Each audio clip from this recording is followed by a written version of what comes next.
Assalamualaikum warahmatullahi wabarakatuh. Perkenalkan, saya Suci Wahyuningsih dengan NPM 216910584 dari kelas 2F.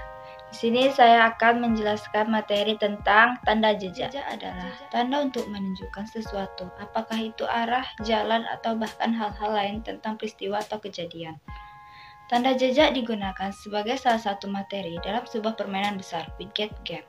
Widget Game adalah permainan penjelajahan di alam terbuka dalam bentuk mencari jejak orienteering.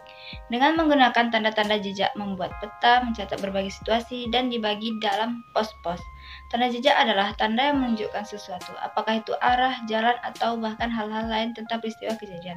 Dalam kepramukaan, tanda jejak selalu bersifat rahasia. Untuk membuat tanda jejak dapat dibagi batu, kayu, ranting, rumput, dan benda-benda lain dapat dijadikan sebagai tanda. Tanda jejak memiliki bentuk bermacam-macam, dapat dibuat dari bahan yang bermacam-macam pula. Tanda jejak dapat dibuat dari tali, ranting, batu, dan rerumputan. Dalam kondisi tertentu, tanda jejak dapat dibuat dengan menggunakan pembungkus makanan. Seringkali terdapat oknum pendaki dan penggiat alam yang membuat tanda jejak dengan menggunakan bahan-bahan yang dapat merusak lingkungan. Misalnya dengan menggunakan cat semprot atau membuat guratan di batang pohon. Membuat tanda jejak dengan cara demikian adalah hal yang tidak baik karena akan merusak hutan dan lingkungan. Secara umum, tanda jejak terbagi ke dalam 4 macam, yaitu tanda jejak di atas tanah, di atas ranting, rumput, dan jejak batu. Sedangkan berdasarkan fungsinya, tanda jejak terdiri dari 2 macam, yaitu tanda jejak yang menunjukkan arah dan tanda jejak yang menunjukkan kondisi. Tanda jejak yang menunjukkan arah digunakan untuk menunjukkan arah tertentu dalam sebuah rute perjalanan atau pendakian. Tanda jejak yang menggunakan arah dapat dibuat di atas tanah dengan menggunakan goresan di atas tanah atau menggunakan sesuatu yang diletakkan begitu saja di atas tanah. Cara lain adalah dengan mematahkan ranting mati ke arah yang harus dituju, dengan menumpuk batu sedemikian rupa sehingga seperti panah yang dapat memberikan informasi mengenai arah yang dituju.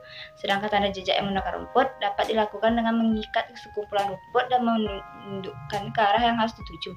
Jejak yang menunjukkan kondisi lebih banyak dibuat di atas tanah dengan membuat goresan di atas tanah. Cara lain adalah dengan menyusun ranting atau batu sedemikian rupa sehingga membentuk tanda jejak yang memberikan informasi kepada kelompok pendaki atau penjelajah mengenai kondisi di jalur pendaki atau penjelajahan. Sebagai contoh, tanda jejak yang menunjukkan sumber air yang boleh diminum dan tidak boleh diminum. Tanda jejak menunjukkan ada bahaya di depan, tanda jejak memohon pertolongan, tanda jejak yang memerintahkan untuk kembali ke posisi sebelum atau bahkan tanda yang melarang melanjutkan perjalanan. Bermacam-macam tanda jejak dapat diciptakan dalam situasi yang kondisional, namun tanda jejak pada gambar-gambar di atas adalah tanda jejak yang biasa digunakan dan dianggap mudah untuk dipahami. Dalam situasi tertentu yang darurat dapat membuat tanda jejak dengan menggunakan peralatan yang ada. Macam-macam tanda jejak yaitu: pertama, ada tanda jejak di atas tanah.